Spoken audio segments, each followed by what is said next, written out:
What is our future? Have you ever thought about that? I often think about what is the future for everyone. And one of the things that it comes to mind is the way that we are being controlled. And the way they want to manipulate us all. And that right there is one of the indicators that they use fear to rule the masses. Government and media, the mainstream media, thrives on fear. And it's very simple because wars, pandemics, climate shortages, they are all used to control you. So the future is nothing more or nothing less that they want to control you through fear. The thing is, with inflation going on, crushing our families, jobs are being lost, people are losing their homes. Can you imagine everything? You put everything into that piece of property. That is your retirement, that is your life, and you lost your job. You can't pay that mortgage. And you are 29 years into that mortgage, 1 year left. And because you didn't pay, you lose that house, you lose that property. That is despair right there at its finest. I mean, if you lose what you have and you don't have anything else, despair is going to sink in. The fact is that people are losing their jobs every single day. And it's getting harder to find a job. Houses are becoming a dream that you are starting right now are not able to afford. Now, granted, I will say this. And this is a common thing that I hear all the time. I want that house with 5 bedrooms, 3 bathrooms, a massive kitchen, jacuzzi, and whatnot. When you're starting just right now, you cannot afford that. But of course, you're being told that you should. That you should jump into that you should get that 30-year mortgage. And that you should get into a $500,000 debt to begin with. That right there is failure, no matter how you want to look at it. One mistake and you lose everything because you were never advised properly. One mistake is what you have in order for you to be in total despair. Because once you lose everything, and once you lose your job that is keeping everything, that's it. Unfortunately, this is what people don't tell you. But once you fall into despair, the likelihood of you not making it are way high. The likelihood of you ending yourself are really high. Despair is something not to mess around with. And the thing is, again, houses, which is the dream of anybody, are becoming a dream that only the elite will be able to afford. Houses prices are inflated to a point that many cannot longer afford it. And when you see millions of people in the same boat as you are, that all they have is despair coming their way, or it's already here, what do you think is going to happen? Massive suicides. And of course, what are they going to do? They're using that tool to do those things. We have to eliminate those tools. You see, everything is an angle. Everything is a way to control you. Our future is about full and total control. Fear is one of the favorite tools that they use. Despair is the aftermath of that fear. And a lot of people will succumb to despair, and that is not going to end well. The last thing is desperation. I touch on desperation. I know what desperation is about. I know how you can feel when you don't have anything to look forward to. I know what it feels to see everything around you collapsing and you not being able to change a thing. I know what it is to wake up every morning and put your hands on your head and be like, what am I supposed to do today? What am I supposed to do? I hope today is a good day. The thing is that desperation thrives chaos. This is what people don't understand. When people are desperate, they would do crazy things. Laws and regulations don't matter when desperation sinks in. It does not matter. You will break the law. The whole idea of I'm a law-abiding citizen goes off the window the moment desperation gets in there. When desperation finally takes root, you will see constant riots. You will see looting. You will see betrayal. Everything will turn into violence. You don't believe me? Give it time.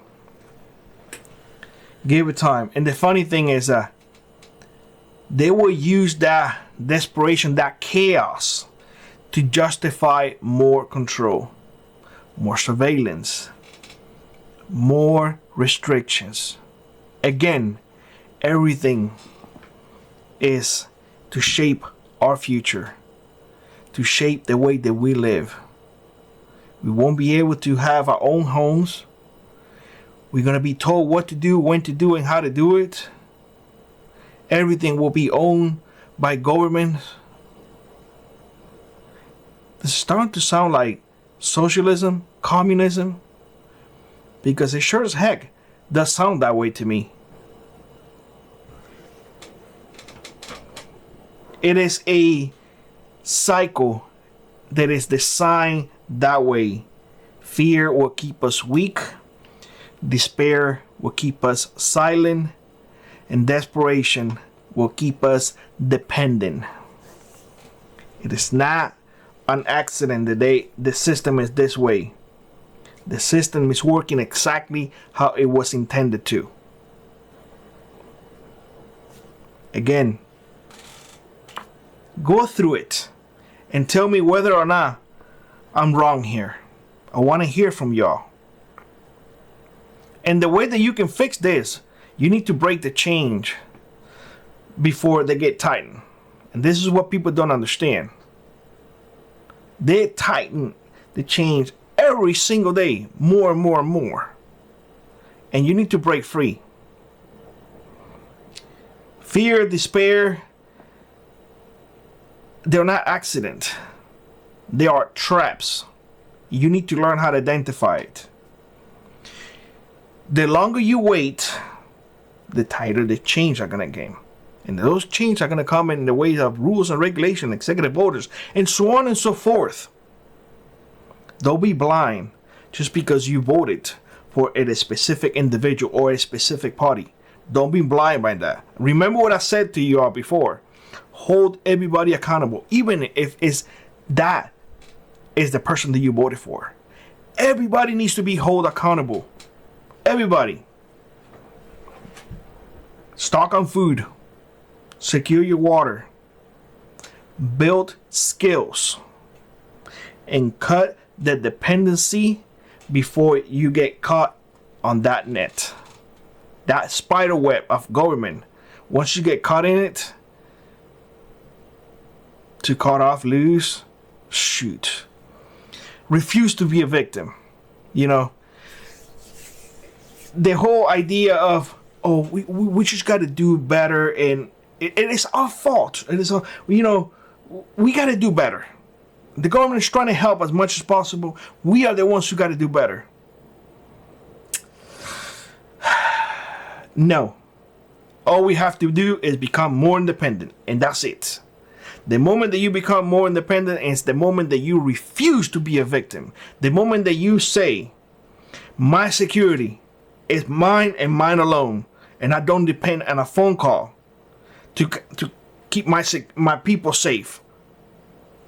That right there, that independence makes you less of a victim.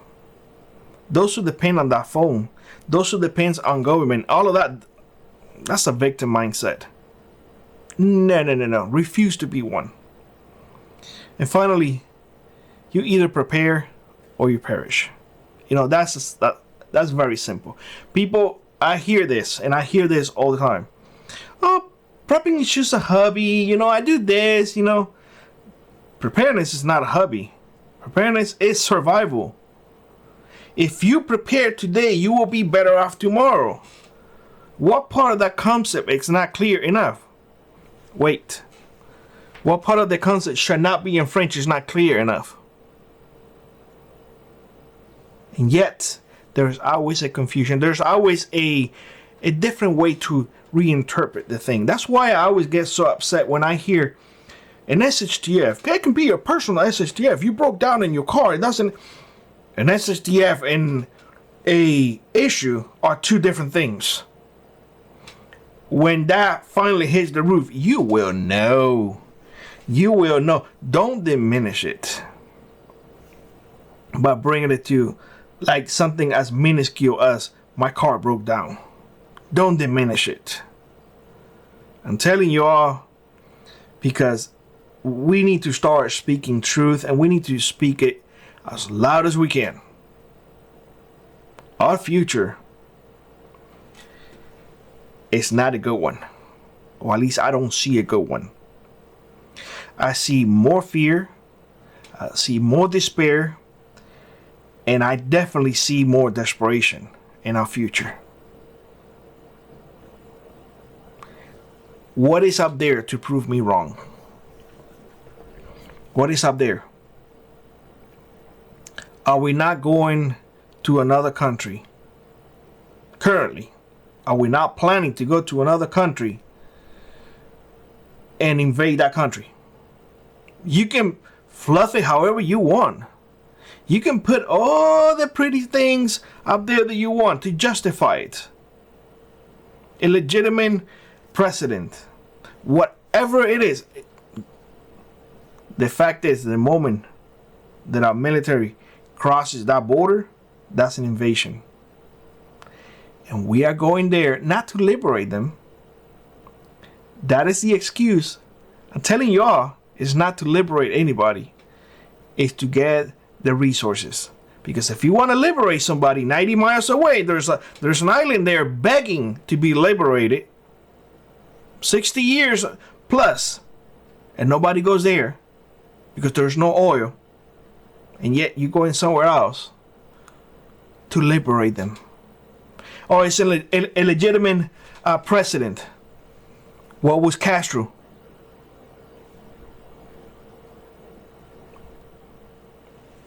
Tell me what you think in the comment section below.